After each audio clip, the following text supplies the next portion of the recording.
کہ جن کو تجارت یا کاروبار یا خرید و فروخت اللہ کے ذکر سے روکتا نہیں ہے، لیکن آج جو ان سے ہے کہ دکانوں کے ساتھ مسجد ہو اور وہاں اذان کی آواز گونج رہی ہے یا اقامت کی جا رہی ہے، مگر اس کے باوجود لوگ دکانیں بند کرنا تو دور کی بات، اپنی دکانداری یا خرید و فروخت یا اس کاروبار کو بند کرنا گوارا بھی نہیں کرتے کہ اعمال میں اللہ کے نزدیک سب سے زیادہ محبوب کیا ہے؟ تو نبی پاک صلی اللہ علیہ وسلم نے فرمایا کہ اپنے وقت کے اندر نماز کا پڑھنا. جس نے کامل وضو کیا پھر فرض نماز کے لیے چلا اور اس نے جماعت کے ساتھ نماز بھی پڑھ لی، اس کے گناہ بخش دیے جائیں گے.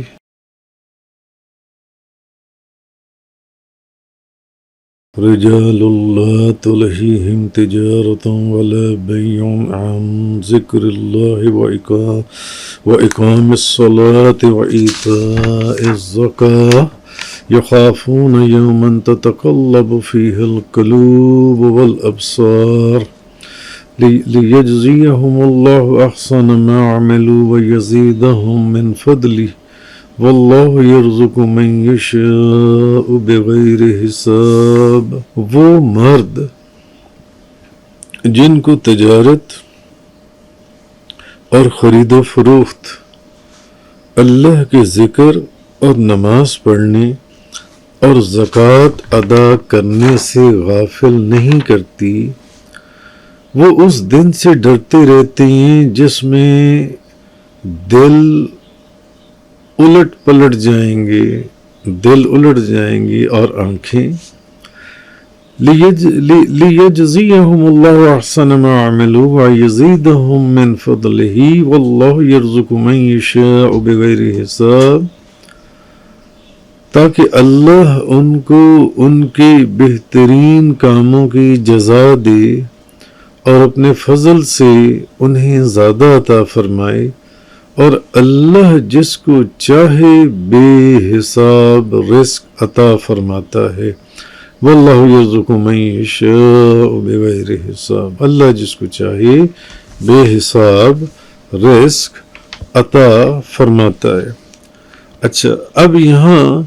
نور سے جس نور کا پچھلی چند آیات سے ذکر چل رہا ہے، نور سے ہدایت حاصل کرنے والوں کے چند کچھ ظاہری اور باطنی جو اعمال ہیں ان کا ذکر کیا گیا. تو کہا یہ گیا ہے کہ نور سے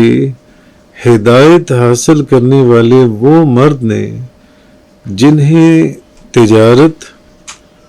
اور خرید و فروخت اللہ کی یاد اور اس کے قلبی اور لسانی ذکر اور نماز کے اوقات پر مسجدوں کی حاضری سے نماز قائم کرنے اور انہیں وقت پر ادا کرنے اور زکوٰۃ کو وقت پر دینے سے غافل نہیں کرتی جو ان سے، یہ وہ لوگ ہیں. یعنی اس نور سے جو ہدایت حاصل کرنے والے ہیں، یہ کون سے مرد ہیں جنہیں تجارت جو ہے اور خرید و فروخت، یعنی ان کا جو کاروبار ہے وہ ان کے اللہ کی یاد میں ان کے لیے رکاوٹ نہیں بنتا، اور وہ لوگ جو دل سے یا زبان سے اللہ کا ذکر کرتے ہیں یا نماز کے اوقات میں نمازوں کی جو وہ پابندی کرتے ہیں یا مسجدوں میں جاتے ہیں یا نماز پڑھتے ہیں، اس کی حاضری میں بھی وہ ان کی تجارت اور خرید و فروخت جو ہے وہ رکاوٹ نہیں بنتی، اور نماز قائم کرنے سے ان کی خرید و فروخت اور ان کا کاروبار ان کے لیے رکاوٹ نہیں بنتا، اور نمازوں کو وقت پر ادا کرنے سے بھی ان کا جو کاروبار ہے یا ان کی جو خرید و فروخت ہے وہ ان کے لیے رکاوٹ نہیں بنتی. اور پھر اللہ تعالیٰ نے اس میں زکوٰۃ کا فرمایا جن سے. تو حضرت عبداللہ بن عمر رضی اللہ تعالی عنہما آپ بازار میں تھے تو مسجد میں نماز کے لیے اقامت کہی گئی، مسجد میں اقامت کہی جا رہی تھی، تو آپ نے دیکھا کہ بازار والے اٹھے اور اپنی دکانیں بند کرنے لگے اور دکانیں بند کر کے مسجد میں داخل ہو گئے۔ حضرت عبداللہ بن عمر نے یہ منظر دیکھا کہ لوگوں نے اپنی دکانیں بند کی کیونکہ مسجد میں اقامت ہو رہی تھی، اور سب لوگ مسجد کے اندر داخل ہو گئے اپنی اپنی دکانیں بند کر کے جن سے۔ تو یہ دیکھ کر پھر آپ رضی اللہ تعالی عنہ نے فرمایا رجال اللہ تلہیہم، یعنی یہ وہ مرد ہیں، اس آیت کا ذکر کیا کہ یہ آیت جن سی ہے یہ ایسے ہی لوگوں کے حق میں نازل کی گئی ہے۔ آپ فرمانے لگے کہ جن کو تجارت یا کاروبار یا خرید و فروخت اللہ کے ذکر سے روکتا نہیں ہے، یا نمازوں سے روکتا نہیں ہے، یا نمازوں میں دیر کرنے سے روکتا نہیں ہے، ان کی زبانوں میں جو ذکر ہے یا ان کے دلوں میں جو ذکر ہے اس سے روکتا نہیں ہے۔ تو انہوں نے فوراً جب یہ منظر دیکھا انہوں نے کہا یہ آیت تو انہی لوگوں کے لیے نازل ہوئی ہے، انہی لوگوں کا تو ذکر اس آیت کے اندر جو ہے۔ تو کہا، یعنی کہ کہنے کا مقصد یہ کہ یہ وہ مقدس ہستیاں کہ جن کے نزدیک نماز کی اہمیت یہ عملی طور پر تجارت سے بھی بڑھ کر تھی، کاروبار سے بھی بڑھ کر تھی، لین دین سے بھی بڑھ کر تھی، خرید و فروخت سے بھی بڑھ کر تھی۔ اسی لیے اقامت کی آواز سنتے سب کچھ بند کر دیتے تھے، خرید و فروخت بند کر دیتے تھے، اور یہ لوگ نماز کے لیے حاضر ہو جاتے تھے۔ لیکن آج جو ان سے ہے کہ دکانوں کے ساتھ مسجد ہو اور وہاں اذان کی آواز گونج رہی ہے یا اقامت کہی جا رہی ہے، مگر اس کے باوجود لوگ دکانیں بند کرنا تو دور کی بات، اپنی دکانداری یا خرید و فروخت یا اس کاروبار کو بند کرنا گوارا بھی نہیں کرتے کہ کہیں ایسا نہ ہو کہ ہم نماز پڑھنے چلے گئے تو پیچھے سے کوئی گاہک آ گیا اور وہ گاہک چلا نہ جائے جو ان سے۔ یعنی اتنا ان لوگوں کا ایمان کمزور ہو چکا ہے کہ وہ یہ چیز سوچتے ہیں اور سمجھتے ہیں۔ تو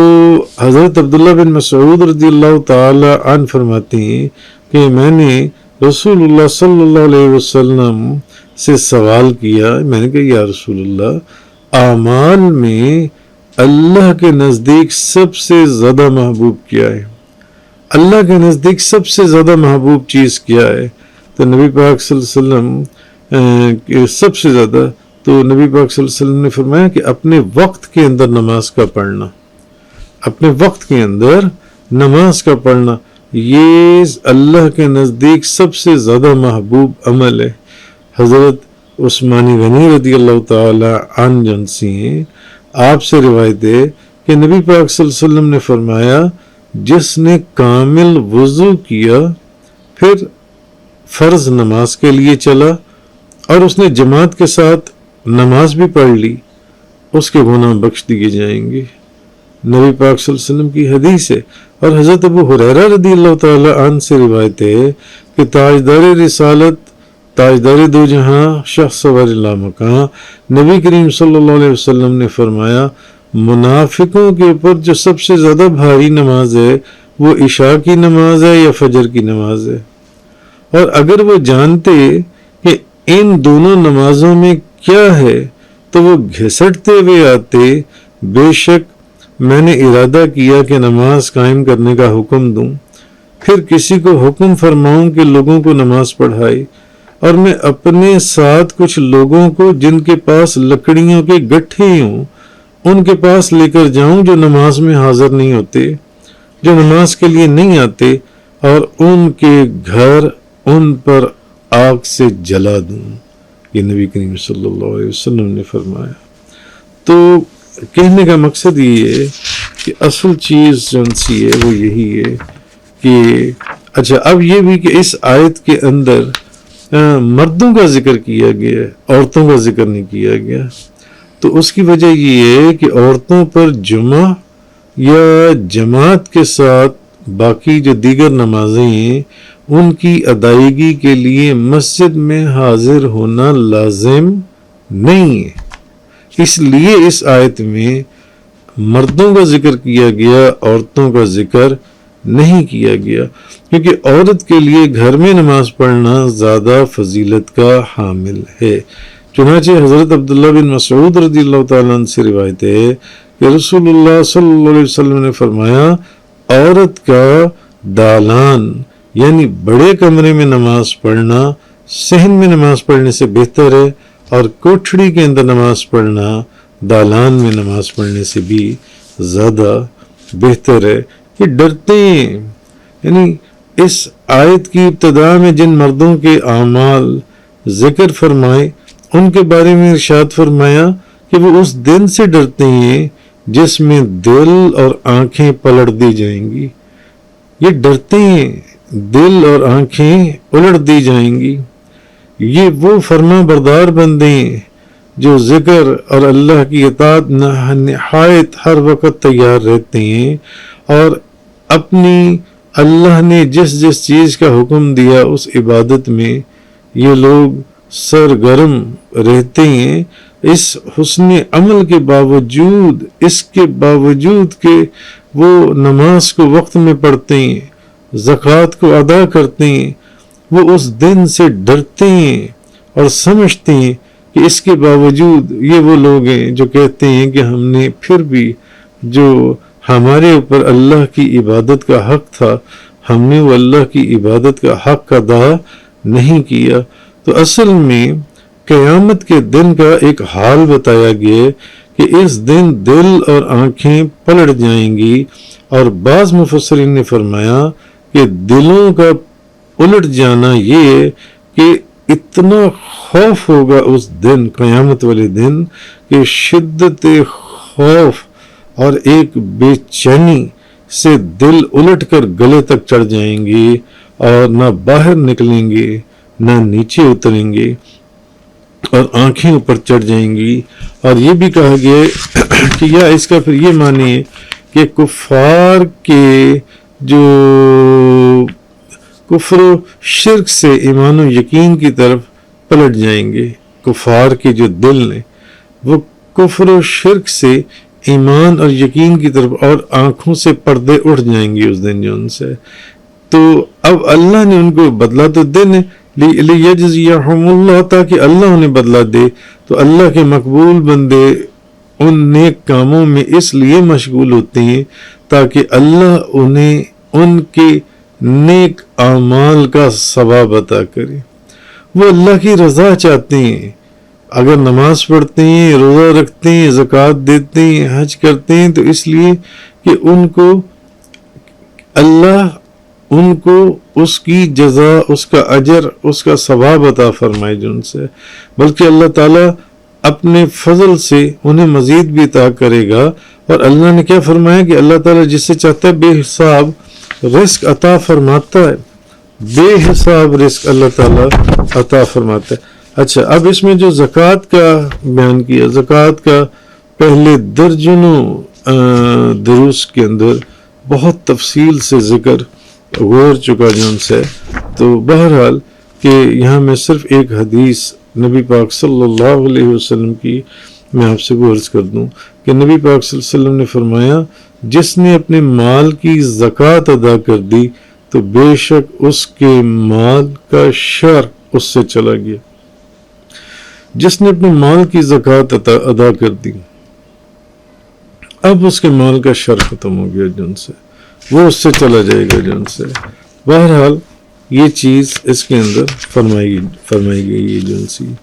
تو آگے فرمایا، والذین کفروا اعمالهم کسراب بقیعۃ یحسبہ الظمآن ماء حتی اذا جاءہ لم یجدہ شیئا ووجد اللہ عندہ فوفاہ حسابہ واللہ سریع الحساب۔ اور کافروں کے اعمال ہموار زمین میں چمکتی ہوئی ریت کی مثل ہیں۔ کافروں کے اعمال ہموار زمین میں چمکتی ہوئی ریت کی مثل ہیں، کافروں کے جو اعمال ہیں۔ اچھا، جس کو پیاسا جو ہے وہ دور سے پانی گمان کرتا ہے، اس کو ایسے لگتا ہے کہ جیسے یہ پانی ہے، لیکن جب وہ اس کے قریب پہنچتا ہے، حتیٰ کہ جب وہ اس کے قریب، تو اس کو کچھ بھی نہیں پاتا، کچھ بھی نہیں پاتا، اور وہ اللہ کو اپنے قریب پاتا ہے جو اس کو اس کا پورا حساب چکا دیتا ہے، اور اللہ بہت جلد حساب لینے والا ہے۔ اور اگلی آیت میں فرمایا او کظلمات فی بحر اللجی یغشاہ موج من فوقہ سحاب، یا ان کے اعمال گہرے سمندر کی تاریکیوں کی مثالیں جن کو موج بالائے موج ڈھانپے ہوئے، اس کی بعض تاریکیاں بعض سے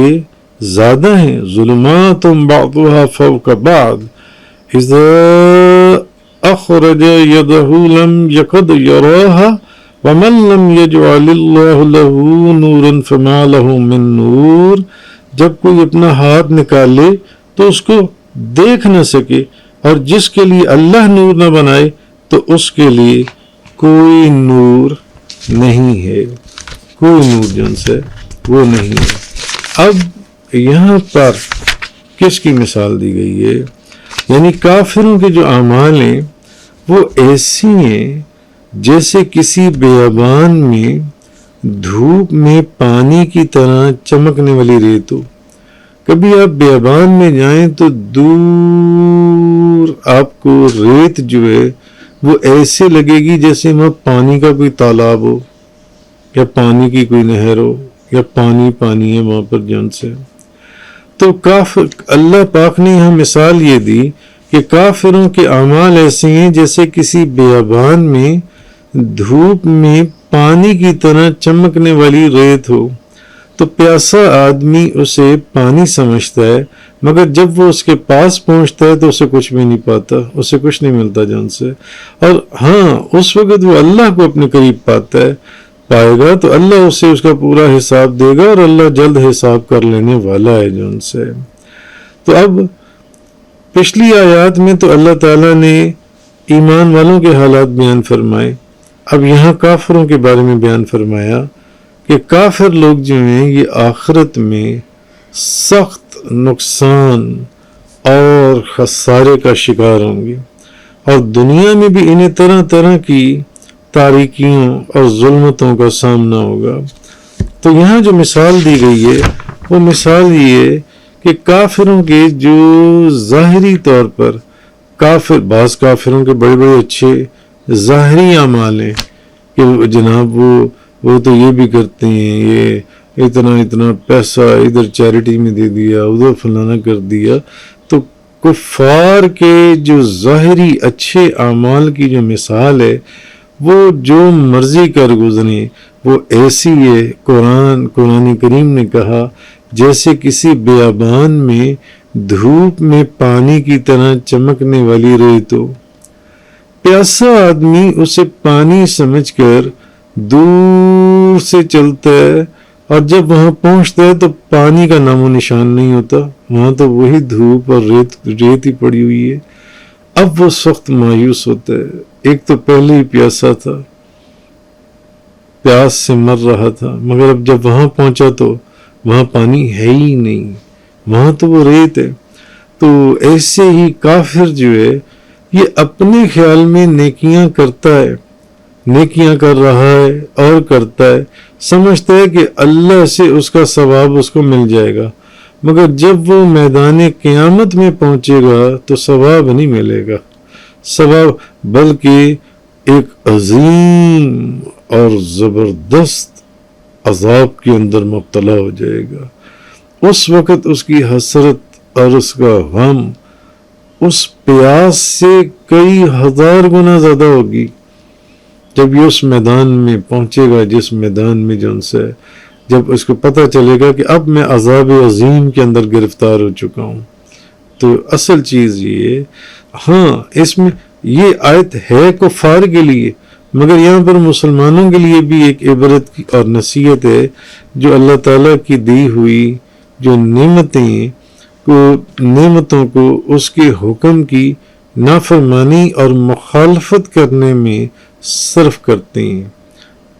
ایسے بھی مسلمان ہیں پھر عادت اور رسم و رواج اور ریاکاری اور دکھلاوے کے طور پر اور غفلت کے ساتھ، نہایت غفلت کے ساتھ نیک اعمال کرتے ہیں، مگر اپنی جہالت کی وجہ سے یہ سمجھ رہے ہوتے ہیں کہ وہ بڑے نیک کام کر رہے ہیں۔ نہیں، وہ نیک کام نہیں کر رہے ہوتے۔ حقیقت یہ ہے کہ شیطان ان کو ان کے جو برے اعمال ہیں ان کو حسین اور مزین کر کے دکھا رہا ہوتا ہے کہ تم بڑے اچھے اعمال کر رہے ہو۔ تمہیں کس چیز کا ڈر اور خوف ہے؟ تم تو بالکل صحیح جا رہی ہے جون سے، مگر ان کے اعمال کی مثال بھی وہ جو مسلمان ہیں وہ صحرا میں چمکنے والی ریت کی مانند ہے کہ وہ اپنے اعمال کے متعلق یہ گمان کر رہے ہیں کہ ان نیک اعمال کی وجہ سے اللہ ان پر کوئی غضب نہیں کرے گا، اللہ ان پر جلال نہ فرمائے گا، نہیں، اور ان کے لیے جہنم کی آگ کو ٹھنڈا کر دیا جائے گا۔ لیکن جب انہیں موت آئے گی تو معاملہ ان کے گمان سے بالکل الٹ ہوگا اور برعکس ہوگا، جیسے کہ اس کافر کی مثال دی گئی جو یہ سمجھتا ہے کہ دور جو اس کو پانی نظر آ رہا ہے جبکہ وہ پانی نہیں ہے، وہ ریت کا میدان ہے اس گرمی اور دھوپ کے اندر۔ تو قیامت کے دن میدان عمل میں ان کے اعمال کا کوئی وزن نہیں ہوگا، کوئی وزن نہیں ہوگا۔ تو اللہ ان کے ان اعمال کی وجہ سے ان پر غضب فرمائے گا اور جس سزا کے یہ حقدار ہیں وہ سزا انہیں دے گا۔ لہذا ہر جو بھی جس کو اللہ نے عقل دی ہے اس کو یہ چیز جو ان سے یہ سوچنی چاہیے اور سمجھنی چاہیے۔ اور یہ جو آیہ کریمہ او کا ظلمات فی بحر اللجی یغشاہ موج من فوقہ سحاب، یا ان کے اعمال گہرے سمندر کی تاریکیوں کی مثالیں جن کو موج بالائے موج ڈھانپے ہوئے، اس کی بعض تاریکیاں بعض سے زیادہ ہیں، ظلمات بعضها فوق بعض، بعض ان کی بعض تاریکیاں بعض سے زیادہ ہیں، اذا اخرج یدہ لم یکد یراہا، جب کوئی اپنا ہاتھ نکالے تو اس کو دیکھ نہ سکے، وَمَن لَّمْ يَجْعَلِ اللَّهُ لَهُ نُورًا فَمَا لَهُ مِن نور، اور جس کے لیے اللہ نور نہ بنائے تو اس کے لیے کوئی نور نہیں ہے، کوئی نور نہیں ہے۔ اچھا، اب یہاں خلاصہ یہ ہے کہ کافر جو ہیں ان کے برے اعمال ایسے ہوں گے، یہاں اللہ نے یہ مثال دی جیسے کسی گہرے سمندر میں تاریکیاں ہوں۔ اگر کسی نے سمندر کا سفر کیا ہو یا دریاؤں کا سفر کیا ہو تو ان کو پتہ ہے کہ سمندر کی تاریکی نہایت خوفناک تاریکی ہوتی ہے۔ اچھا، اب مثال یہ دی ہے کہ کافروں کے جو برے اعمال ہیں، کیونکہ اب کافروں کا ذکر چل رہا ہے، ایسے ہوں گے جیسے کسی گہرے سمندر میں تاریکیاں ہوں، اندھیرے۔ اچھا، جس کو اوپر سے ایک موج نے ڈھانپ لیا اور اس موج پر ایک دوسری موج ہو اور پھر اس دوسری موج پر بادل ہوں، اس کے اوپر بھی بادل ہوں، یعنی اندھیرے ہی اندھیرے ہیں کہ ایک اندھیرا دریا کی گہرائی کا، اس سمندر کا، اس پر ایک اور اندھیرا طے بطے موجوں کا، اور اس پر اور اندھیرا بادلوں کی گھری ہوئی گھٹا کا۔ ان اندھیریوں میں اللہ تعالیٰ ارشاد فرماتے ہیں کہ شدت کا یہ عالم ہے کہ جو اس میں ہو، اگر اتنی کہ وہ اگر اپنا ہاتھ نکالے تو اسے اپنا ہاتھ بھی دکھائی نہ دے جون سے، حالانکہ اپنا ہاتھ انتہائی انسان کے اپنا ہاتھ ہے وہ تو اس کے بالکل قریب ہوتا ہے، مگر وہ اتنا شدت کا اندھیرا ہے کہ اس میں انسان کو اپنا ہاتھ بھی نہ دکھائی دے۔ یہ اللہ نے کافروں کی ایک مثال دی ہے۔ تو اور اپنے جسم کا جو جزو ہے جب وہ بھی نظر نہ آئے تو دوسری چیز اس کو کیا نظر آئے گی؟ تو یہ کافروں کا وہ حال کہ وہ تین اندھیروں یعنی باطل، اعتقاد، ناحق قول اور قبیح عمل کی تاریکیوں میں گرفتار ہیں۔ اور بعض مفسرین جو ہیں قرآن کریم کے، انہوں نے فرمایا کہ دریا کا جو کنڈا ہے اس کی گہرائی سے کافر کے دل کو تشبیہ دی گئی ہے، اور موجوں سے اس کی جہالت کو اور شک اور حیرت کو جو کافر کے دل کے اوپر چھائی ہوئی ہیں، کافر کے دل کے اوپر جو اندھیرے پر اندھیری ہیں وہ چھائی ہوئی، اور بادلوں سے کہ ان کے اوپر بادل ہیں سے مہر کو جو ان کے دلوں کے اوپر ہے وہ مہر اللہ نے کر دی ہے ان کے دلوں پر۔ فَمَن لَّمْ يَجْعَلِ اللَّهُ لَهُ نُورًا فَمَا لَهُ مِن نور، اور جس کے لیے اللہ نور نہ بنائے اس کے لیے کوئی نور نہیں۔ یعنی جسے اللہ قرآن مجید کے نور سے ہدایت دینا اور قرآن پر ایمان لانے کی توفیق نہ دینا چاہے تو اسے اصلاً کوئی ہدایت دے سکتا ہی نہیں۔ وآخر الدعوانا ان الحمد للہ رب العالمین۔ تفسیر قرآن کا یہ لیکچر انگلش میں سننے کے لیے براہ کرم ڈسکرپشن میں موجود لنک پر کلک کریں۔